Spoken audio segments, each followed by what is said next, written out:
네, 반갑습니다. 안승환입니다. 네, 한 15분 정도 남은 것 같습니다.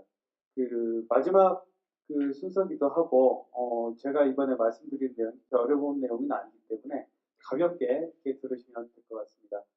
트리지를 활용한 PI 컨설팅 사례인데, 이 PI 컨설팅이라고 하는 것이, 프로세스 이노베이션이라고 하죠. 그래서, 제조기업에서 프로세스 이노베이션을 하는 경우가 여러 가지 경우가 있는데, 이 프로세스 이노베이션 같은 경우에는 대체적으로는 ERP를 진행하기 위한 전초전으로서 PI를 진행하는 경우가 많습니다.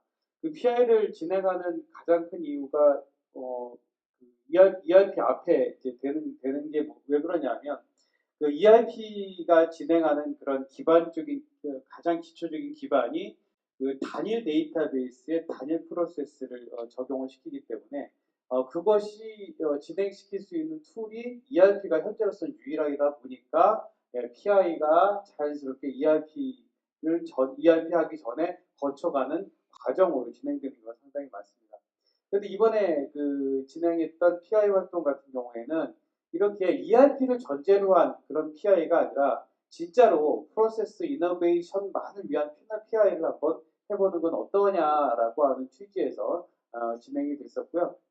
그리고 이번에 이제 트리즈가 진행이 된 게 의미가 있는 것이 트리즈는 여태까지 다른 기업 사례들이나 다른 데서 활용된 사례들을 보면 전부 다 R&D 기술 개발 혹은 공정 개선 이런 부분에서만 집중이 돼서 활용이 되어 왔었는데 이번 같은 경우에는 비기술적인 부분에서도 정말 트리즈를 적용을 해서 주목할 만한 혹은 유용한 결과가 있는지 알아볼 수 있는 계기가 됐습니다. 결론적으로 말씀드린다면 다른 어떤 툴보다도 해결책을 제대로 낼 수가 있었다라고 말씀을 드릴 수가 있고요. 그리고 이번에 진행했던 PI 컨설팅은 2013년에 울산에 있는 H조선소입니다. 현대중공업이 아닌 H조선소에서 실행을 했습니다. 그래서 작년에 제가 이제 4월 1일부터 2013년 10월 31일까지 진행을 했고요. 거기에서 성공적으로 업무 구조 개선을 수행을 했고 그 내용을 회사에서 공개해도 좋다라고 한 내용까지만 제가 말씀을 드리도록 하겠습니다. PI에서 프로세스라고 말하는 것은 일정한 조직적 업무에서 활용하는 프로세스입니다. 간단하게 얘기를 하면 부서 활동, 부서의 업무 활동인데 우리가 PI 진행을 할 적에는 대체로 조선소에서 진행하는 업무 계획들이 전부 중일정 단위로 진행이 되지 않습니까? 근데 중일정 단위로 진행되는 것을 소일정까지 한번 앞당겨서 소일정까지 세분화시켜서 해보자 하는 게 이제 이번 진행하는 것의 가장 큰 욕심이었고요. 그리고 중요하게 작용을 했던 게 이 회사 같은 경우에는 처음에 선박 제조 계약을 처음 맺고 처음에 이제 스티커팅까지 워크커머스까지 진행하는 단계가 대체로 15개월, 길게는 한 20개월 이렇게 진행이 되는데 이것을 최대한 한번 당겨보자. 그러니까 계속적으로 경제 상황이 계속 급변하고 있기 때문에 선주들은 배를 빨리 받아가고자 하는 욕심이 크기 때문에 거기에 부응해서 이 선박 제조 기간을 최대한 땡겨보자라고 생각한 데서 이제 시작이 됐고요. 근데 제조 기간을 땡길 수 있는 데서도 어느 부분에서 땡길 수 있느냐라는 부분을 이제 많이 고민을 했습니다. 근데 그 중에서도 실제로 선박이 제조되는 기간에서 땡기는 것보다는 제조가 시작되기 이전 단계, 설계 단계에서 어떻게 하면 시간을 절약할 수 있느냐라는 부분에 집중이 돼서 진행이 됐었습니다.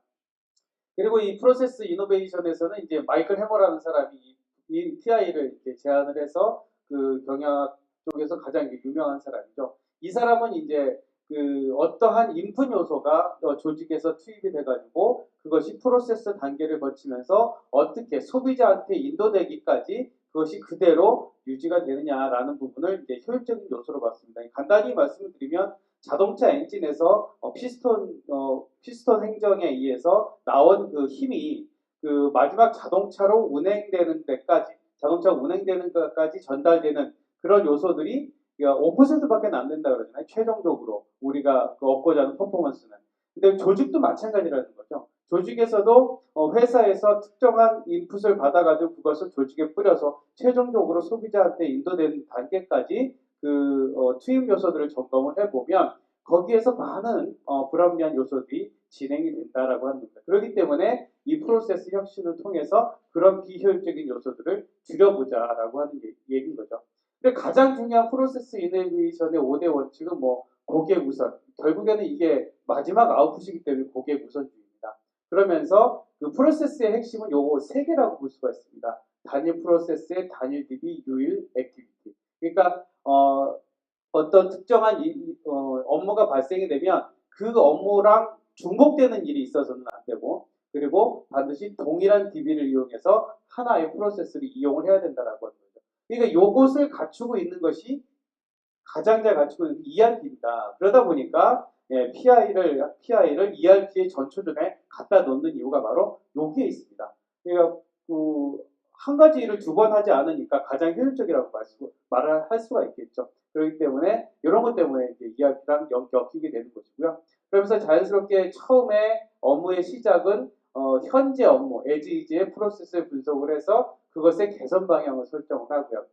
그러면서 문제점 분석부터 시작해서 해결점을 도출을 해서 마지막에 투비 프로세스가 제대로 작성하는지 확인을 해서 프로세스 맵을 작성을 해서 프로세스 구현까지 들어가게 되는 그러한 절차로 진행이 되게 됩니다.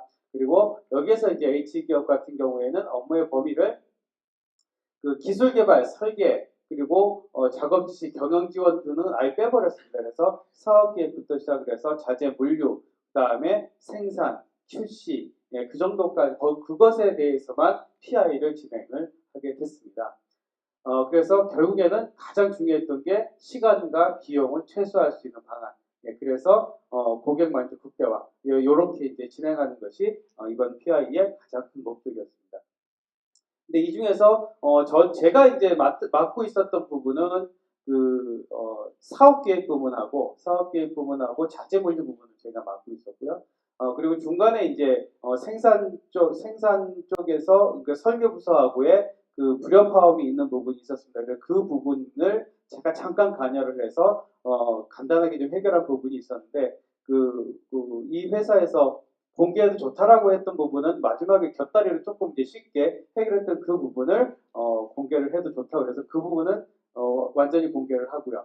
그리고 다른 부분 제가 가장 크게 프로젝트로 진행을 했던 부분은 원가 그 계산 부분이었습니다. 그래서 선박의 원가 계산을 약 짧게는 한 일주일, 길게는 한 2주일 정도 소요되던 것이 이제 그 원가 부서에서 진행을 하다 보다 그랬는데 그래서 사업기획부서에서 원가 부서하고는 이제 별개로 사업기획부서가 자체적으로 진행할 수 있는 그런 프로그램을 개발을 했거든요. 그래서 그 프로그램을 이용을 해서 길게는 3일, 짧게는 24시간 이내에 선박의 원가를 뽑을 수 있는 그런 시스템을 마련했는데 그거는 절대 공개하지 말라고 해서 그거는 이제 공개를 드리지 못하게 됐습니다. 어쨌든 제가 PI 컨설팅에 들어가서 가장 많이 사용했던 기법이 RCA 기법하고요. 미니 프로그램과 기술 분석, 그 다음에 퀵트리죠. 세 가지 방법을 가장 많이 사용을 했습니다. RCA라고 하는 방법은 이제 근본 원인을 찾아가는 방법인데 이 프로세스에 대한 문제가 A 1 더하기 1은 2처럼 확연하게 떨어지는 그런 요소들의 합이 있는 것이 아니기 때문에 정말로 문제가 무엇인지를 찾아가는 과정이 좀 중요했습니다. 그래서 이것이 그 문제 현상을 밝히는데 가장 가장 유용했는데요.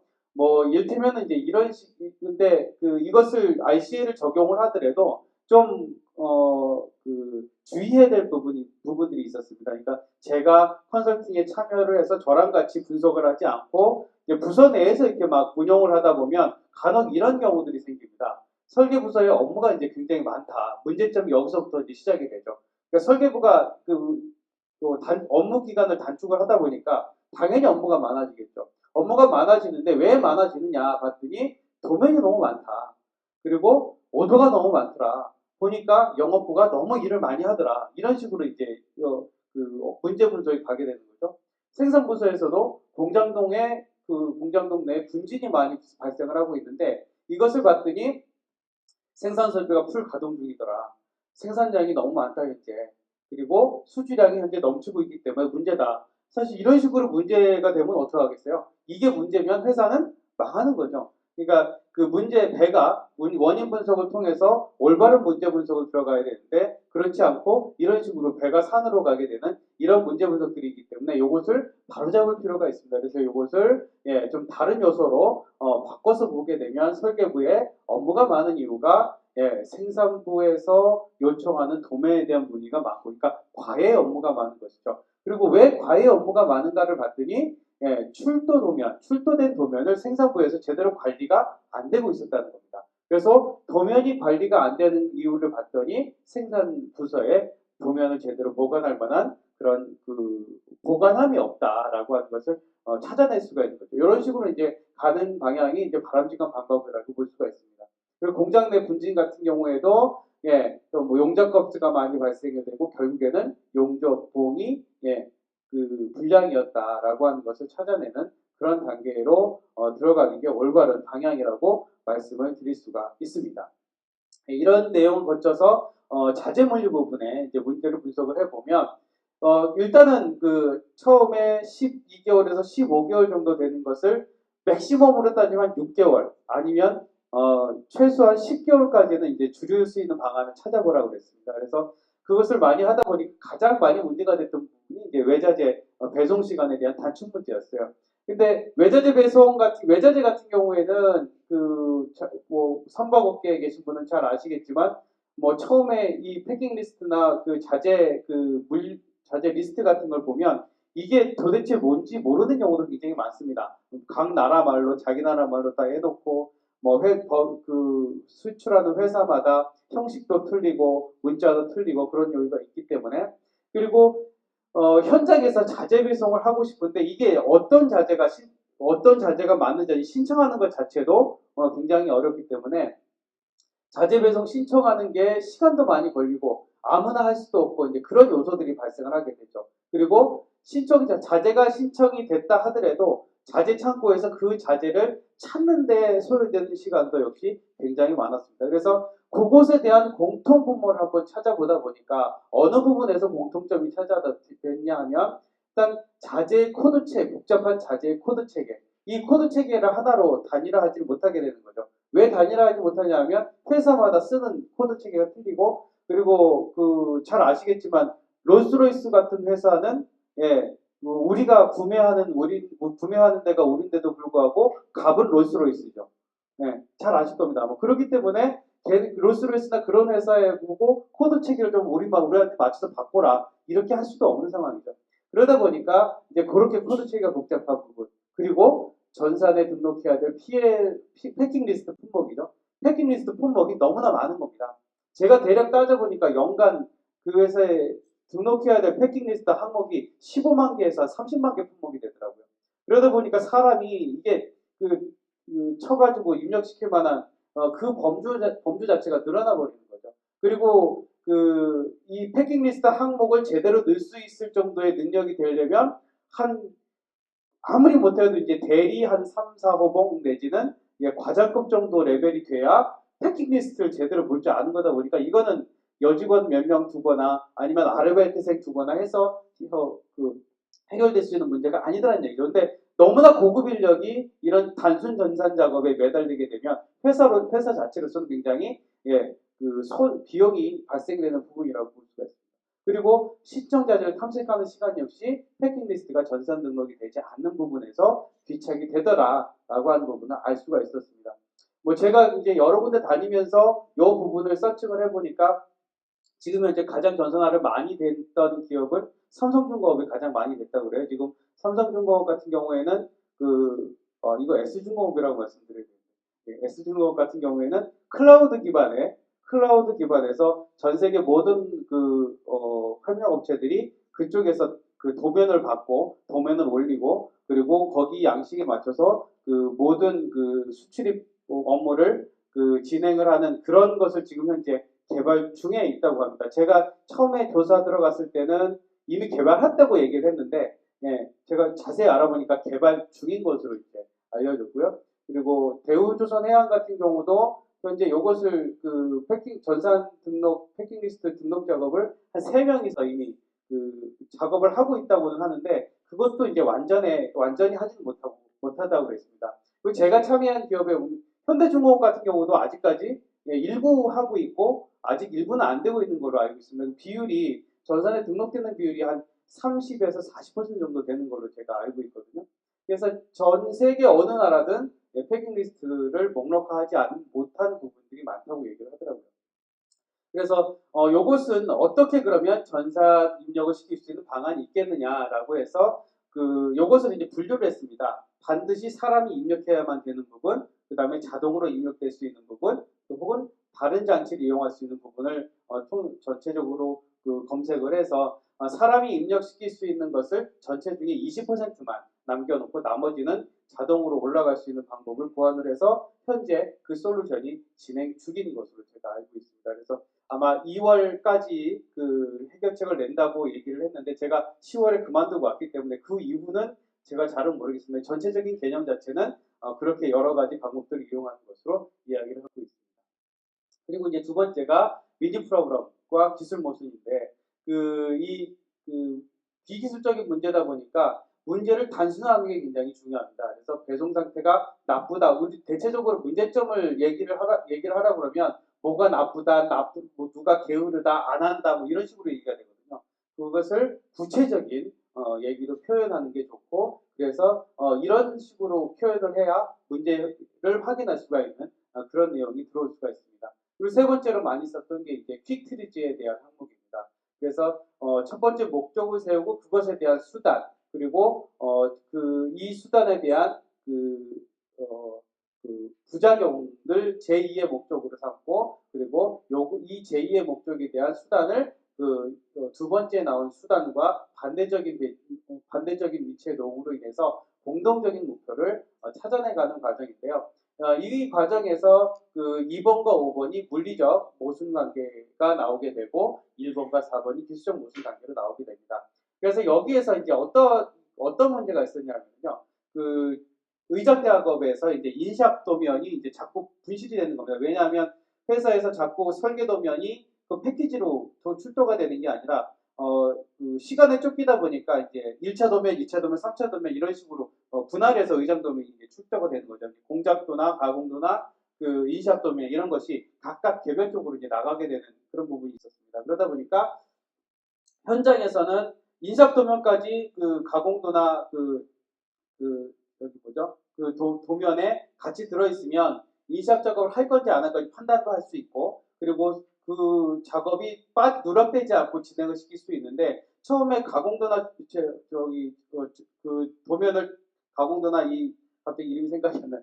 도면을 처음 받았을 때에는 인샵 도면이 첨부가 안 돼 있다 보니까 그 작업을 누락되는 경우가 생기더라 이겁니다. 그래서 결국에 생산부에서는 설계부에서는 니네가 도면을 잃어버렸으니까 도면을 잃어버렸으니 니네 잘못이다라는 것부터 문제가 나오게 되는 것이죠. 그래서 인샵단은 우리는 분명히 줬는데 잊어버린 건 니네다라는 식으로 이렇게 싸우게 되죠. 그러면서 결국에는 중요한 부분은 뭐냐 하면 그 가공도나 공작도가 나오는 데 있어서 그것이 그 나오는 단계에서 인샵 도면을 굳이 첨부하지 않아도 인샵 작업이 있는지 없는지를 알 수가 있으면 문제는 해결이 된다는 거고요.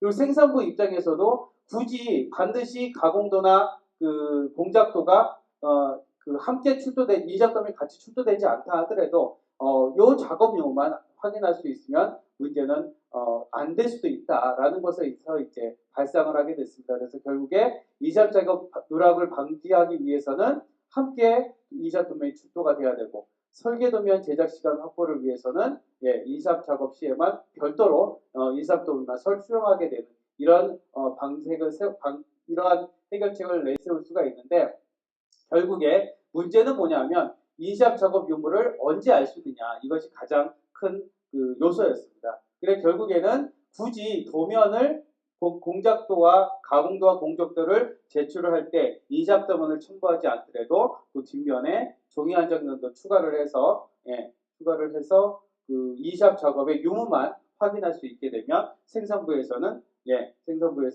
그것을 충분히 인식할 수 있다라는 부분을 알 수가 있었습니다. 그래서 결론적으로 말씀을 드리면 불필요한 작업을 제거를 해서 PI 컨설팅 역시 트리즈가 굉장히 유용한 작업을 할 수가 있었다는 말씀을 드리고요. 그래서 전체적으로 제가 이번에 해결했던 문제는 이런 4가지 문제를 해결을 할 수가 있었습니다. 예, 이상으로 제가 드리는 말씀 모두 마치도록 하겠습니다. 수고하셨습니다.